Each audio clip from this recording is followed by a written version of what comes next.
ነጋይ ዘለቀ ይባላል። እናት አባቱ ይሄን ፎቶግራፊ እያዩ እንደ ኢየሱስ ነው የሚሰግዱለት። ዋው! ግን እሱ ራሱ አረማዬ እኔ እኮ ነኝ ተው እንዳትቀሰየፍብኝ ልጄ እባክህ ራሱ ኢየሱስ ክርስቶስ ነው። እሱ ነው የሚመስለው። በቃ አይኑ አፍንጫው ስነ ስቅለት ይባላል። ኢትዮጵያዊ ነው። ዋው! ድሮ ሜካፕ ልብሶች ሁሉ ከውጭ ነበር የሚመጡት። ብዙ ታሪክ አለ።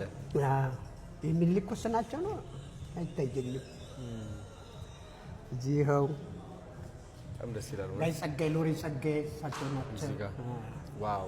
አብዬ መንግስቱ አንተ ልጅ በጣም ኪድም ስለሆንክ እኔ ወጣት እኔ ገና በስማ አጣቃቸውም በደንብ ከለር ፎቶም አልነበረም። ብላክ ኤንድ ዋይት ነው በቃ። እንግዲህ ይሄ ወደ 70 አመቱ ነው። እነዚህ ፎቶግራፎች 70 አመቱ ነው። ጌትነት ይኸው ጸሐፊ ተውኔትና ገጣሚ መርሃ ተዋናይ ዳይሬክተር ነው።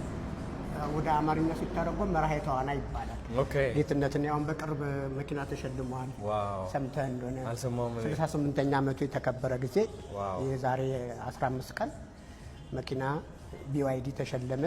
እንደገና ደግሞ አቢሲኒያ ባንክ ነው የሚሰራው። ኦኬ።